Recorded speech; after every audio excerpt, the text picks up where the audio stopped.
Dunque, Presidente Conte, se non ci fossero di mezzo i soldi degli italiani, stamattina io mi sarei quasi divertita ad ascoltare la sua informativa. Avrei trovato divertente ascoltarla mentre dice che si meraviglia di me. Non mi stupisce che lei possa essere meravigliato da qualcuno che difende l'interesse nazionale e che rimane coerente. Non mi stupisce. E non mi stupisce neanche la disonestà intellettuale di non rivolgersi alla persona seduta alla sua sinistra, Luigi Di Maio, suo ministro degli esteri, che su questo tema ha detto più o meno le cose che stiamo dicendo noi. Mi sarei divertita ad ascoltarla mentre ci legge 44 minuti di resoconti parlamentari sostanzialmente per smentire il suo governo. Perché questo è quello che lei ha fatto stamattina, Presidente Conte. A parte che, visto che ci ha letto 44 minuti di resoconti parlamentari, mi sarei aspettato che dicesse anche che c'è un partito che al Senato ha votato contro la legge di delegazione europea che prevedeva al suo interno il meccanismo europeo di stabilità e che quel partito era Fratelli d'Italia, unico partito del Parlamento che ha votato contro. Visto che mi ha citato, mi sarei aspettata che almeno raccontasse tutta la storia, con un po' di onestà intellettuale che le gioverebbe. Però, dicevo, per alla fine smentire se stesso, il suo governo, il suo ministro dell'economia, perché vede, lei viene qui e sostanzialmente dice che l'unica volta che il Parlamento ha votato e ha prodotto un atto ufficiale sul tema del meccanismo europeo di stabilità, di fatto le ha detto che lei non doveva sottoscriverlo o che non doveva andare avanti sulle trattative e sugli accordi fino a quando non ci fosse stato un pronunciamento ufficiale e un dibattito dedicato a questo tema. Perfetto. Lei viene in quest'Aula e ci dice: io sono stato fedele a quel compito, bellissimo. Ma allora, scusi, perché il suo ministro dell'economia la settimana scorsa ci ha detto che il trattato non è emendabile? Perché delle due l'una.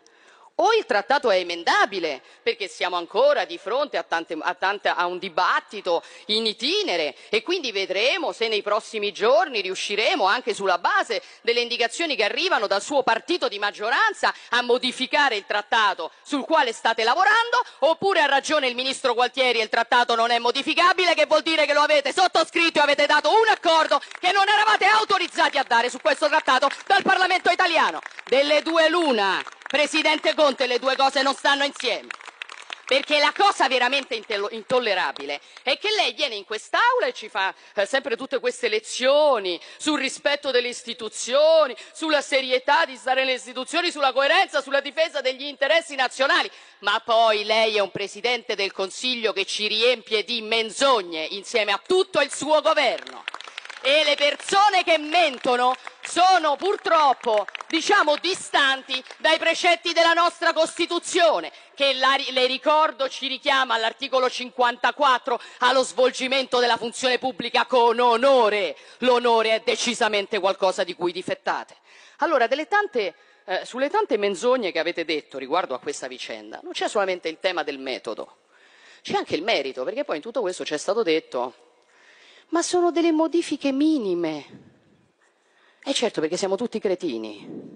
Un trattato che richiede l'ok di tutti i Paesi membri ha delle modifiche minime e noi siamo imbecilli. E le modifiche non sono minime. E il Presidente Conte viene qui oggi e conferma tutto quello che noi abbiamo sostenuto in questi giorni. Conferma che con queste modifiche il fondo salva stati diventerà sempre più un fondo salva banche. Lo abbiamo detto e lui ce lo ha confermato.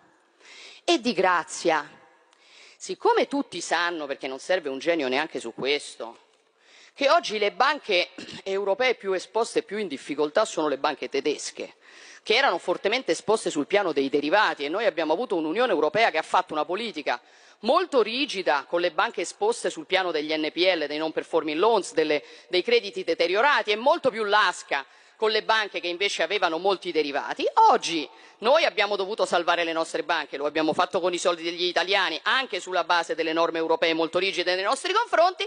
Oggi ci sono le banche tedesche che hanno un problema di esposizione eccessiva ai derivati e la Brexit potrebbe essere il detonatore che fa saltare queste banche, prima della quale Deutsche Bank, e allora arriva la Germania, che non è stata molto disponibile con le nostre banche quando erano in difficoltà, a dirci: signori, ci servono i vostri soldi per consentire al fondo salva stati di coprire al 100% il fondo salva banche dell'Europa. e noi siamo tutti scemi che non abbiamo capito che mentre gli italiani le loro banche le dovevano salvare coi soldi propri, i tedeschi le loro banche le vogliono salvare coi soldi nostri. Siamo tutti cretini e non l'abbiamo capito.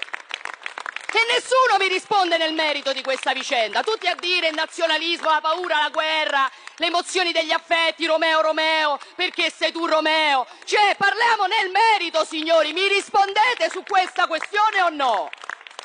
O no? Ed è vero, perché ce lo conferma il Presidente del Consiglio, che con la modifica su questo trattato si apre alla possibilità che gli Stati che dovessero accedere al Fondo Salva Stati potrebbero essere costretti a vedere ristrutturato il loro debito. Ma l'Italia non andrà in default, l'Italia non dovrà accedere al Fondo Salva Stati, per carità. Certo, speriamo di no. Oddio, con questi non la vediamo bene, però diciamo, speriamo di no. Ma è evidente che se noi oggi diciamo a chi deve comprare titoli di Stato italiani che domani potremmo essere costretti a ristrutturare il nostro debito, ma sono io l'unica imbecille che pensa che questa roba qui possa, diciamo, avere delle conseguenze imprevedibili per la nostra economia? Perché oggi quando tu compri un titolo di Stato italiano, i casi sono due: o l'Italia paga o l'Italia va in default, nessuno prende in considerazione l'ipotesi che l'Italia vada in default e quindi tu i titoli di Stato li piazzi. Ma quando domani dici a uno che si sta comprando i tuoi titoli di Stato guarda che quei soldi che oggi sono 100 domani potrebbero essere 70, può creare un problema? Io dico di sì. E se l'Italia un giorno dovesse avere bisogno del Fondo Salva Stati e dovesse accedere al Fondo Salva Stati e atteso che il debito italiano è detenuto per il 70% dalle banche italiane, è ragionevole ritenere che quelle banche potrebbero andare in default? E che non lo sappiamo che i meccanismi europei prevedono che se le banche vanno in default pagano tutti i correntisti? E allora non è legittimo dire che i risparmi degli italiani sono a rischio? No, non lo dobbiamo dire, ce lo dobbiamo tenere per noi, per fare contenti questi signori, perché altrimenti siamo nazionalisti. Io voglio dire la verità, io pretendo la verità dalla politica e queste persone la verità non la stanno dicendo su questa materia. Allora vedete, la verità è che la verità non la possono dire. La verità è che l'Italia non ha alcuna ragione al mondo per sottoscrivere questo trattato così come ci viene proposto. E la verità è che io temo che il Presidente del Consiglio Conte abbia dato l'ok di fatto, ma lo vedremo, a una riforma sulla quale l'Italia ha tutto da perdere in cambio della benedizione delle consorterie europee. Presidente Conte, a me non sfugge che il giorno prima lei era l'oscuro prestanome di un governo impresentabile e il giorno dopo è diventato uno statista. Non mi sfugge. Se non è così, se invece io mi sbaglio e non avete svenduto gli interessi italiani per la poltrona, lo vediamo quando il dibattito arriva in aula il prossimo 11 di questo mese. E qui vediamo che cosa fa Luigi Di Maio, vediamo cosa fa il Movimento 5 Stelle, vediamo cosa fa il partito di maggioranza relativa all'interno del governo. Perché insomma, basta coi proclami, no? Abbaiate alla luna sui giornali e vi nascondete con la coda tra le gambe dentro il palazzo, non si può fare. Se ritenete davvero, come io ritengo, che questo trattato così non si possa sottoscrivere, dimostratelo quando arrivano in aula gli atti parlamentari che possono chiedere al governo di non sottoscrivere il trattato, perché il trattato è perfettamente emendabile e l'Italia lo può ancora fermare dicendo no, ed è lei che lo decide, Luigi Di Maio, è lei che lo decide. Basta con i proclami, una volta tanto alzate la testa, riscattatevi, dimostrate che la vostra poltrona vale meno dei risparmi degli italiani. Provateci una volta. Deve concludere. Allora, e concludo. Noi dal canto nostro, Presidente, come Fratelli d'Italia si sa, l'Italia non la svendiamo, faremo quello che possiamo per impedire questo scempio. Il 9 saremo a Bruxelles per ribadire che gli italiani non sono il bancomat d'Europa.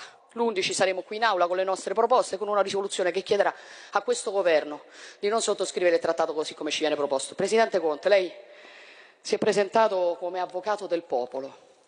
Beh, non le consentiremo di diventare il curatore fallimentare degli italiani. La manderemo a casa prima.